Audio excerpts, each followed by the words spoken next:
Okay, it's been forever since I've done a video about labor unions. I've been looking forward to getting back into this sort of thing and reading stories from people who are struggling with their supervisors, corporate, working conditions, and so on and so forth. I feel as though I've done well on the educational front, and there will be more of that to come in the future, but I'm super excited to do some agitation, as now is the time to agitate the US working class. As I write this, we're not even a month into the second Trump administration, and the system is already collapsing. The stock market is crashing, Medicaid is freezing, Elon Musk has seized Social Security, Trump has enacted so many tariffs that even he had to admit the US proletariat will be the ones to suffer, political violence and dissidence is on the rise, all the while China has made huge breakthroughs in AI technology, developing a free alternative to ChatGPT for netizens across the globe. We also saw Red become the most downloaded app in the lead up to the short-lived TikTok ban last month, and hundreds of thousands, maybe millions of US proletarians found out that everything they've been told about China is a lie. Interestingly, it also led many Chinese to find out that everything they've been told about the US is true. More stuff is happening every day. The empire is falling at breakneck speed. So yeah, I think we're good on the education front, at least for now. Now is the time to agitate, as Trump purposely leads the country into hardship and fascism, if not collapse. And what better way to start than with labor unions? If not instances of unionization, it has been support for labor unions that has been on the rise for a while now. Though current material conditions make it nearly impossible for workers to unionize their workplace, I think there's a lot a workforce can do to resist their corporate overlords and lapdogs for team leads these oligarchs often staff workplaces with. I'll get more into that soon, but today I want to go over 3 lies you've been told about labor unions and probably believe and what the truth is. As always, I'll leave links to my sources in the description. Let's get started. The first lie I want to look at is that companies close down because of unions. This is a lie for many reasons. Companies can close due to financial issues such as bankruptcy or economic reasons like product shortages. Individual facilities can close for these same reasons and even worker shortages. After all, you can't really run a business if there's no one to exploit. The vast majority of these closures happen without union presence. Matter of fact, we see companies like Starbucks, Amazon, and Walmart close their stores and facilities down just because workers joined or formed a union. These kinds of closures do not happen because of the unions, and is actually a union-busting tactic. And if you think it's about money, think again. These companies spend more money fighting unions than they would miss out on by having to pay their workers an actual livable wage. Corporations fight unions to maintain their power over the working people.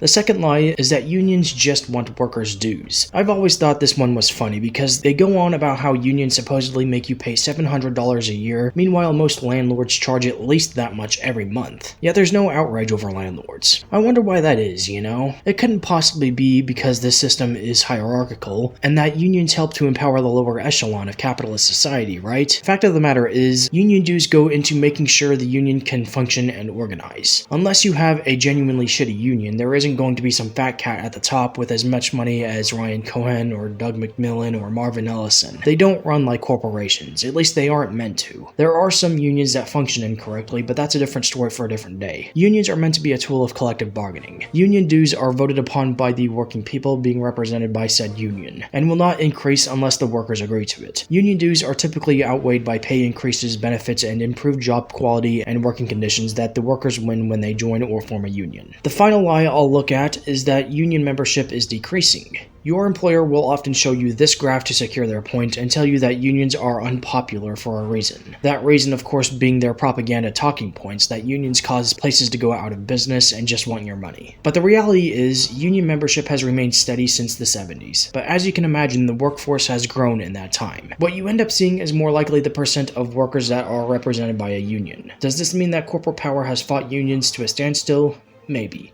But take note of the underhanded tactics that corporations use to dissuade the working people from joining or forming a union. Workers can't even ask for popsicles during the summer without management going code red and trying to track down the person complaining and fire them for trying to form a union. Not to mention store closures just because the workers voted to unionize. Workers being terminated for organizing a unionization effort. Dollar General literally tells you to report anyone that speaks to a union rep. Walmart literally hires agents from the FBI and Lockheed Martin to spy on organizing workers. Scare tactics and union busting has not killed but stalled the advancement of labor unions. It's time to strike back. With this final message, I want to tell everyone out there to please do your own research. Don't listen to anything your employer has to say about a union. Speak to people who are actually represented by a labor union. See how they feel about their membership and form your own opinion. And no, the guy on the CBL does not count. He's a paid actor just pushing a corporate agenda. If you support unions, I highly encourage you to organize. If you have to organize in secret, organize in secret. Of course, only go balls to to the wall if you're not afraid of getting fired. And when or if you get fired, organize from outside of the company, and then get your job back when unionization in your workplace has been realized. And one more thing I want unionists to know, and I know it's controversial, but I am in fact a socialist. I'm tired of sugarcoating these kinds of videos with unionizing is only the beginning. Honestly, I can't believe that there are people on the subreddit for the IWW that think Lenin and the Bolsheviks were a force for evil. And maybe there's a conflict that needs to be resolved between unionists and socialists. I don't know. But when I say unionization is only the beginning, I mean it. Thanks to unions, we have the weekend. Shit. Wrong weekend. Joking aside, we have the 40-hour work week, full-time benefits, which are rarely granted even if you do work 40 hours a week most weeks. We have overtime pay, hazard pay, the minimum wage, and worker safety laws. And yet these things have fallen through as inflation continues to increase, wages remain stagnant, employers become increasingly exploitative, child labor is slowly being reintroduced, weekends mean fuck all if you work in retail, as most workers don't get more than one day off in a row most weeks. Many workers that work 40-hour weeks are still rostered as part-time, and even maternity, injury, and illness leave is something that businesses would rather terminate employees over than pay out. The problem is not that unions are not strong enough to protect the working class. The problem is that we live in a system that prioritizes profits and power over people and planet. The problem is capitalism, and the solution is revolution. Proletarian revolution. Socialist revolution.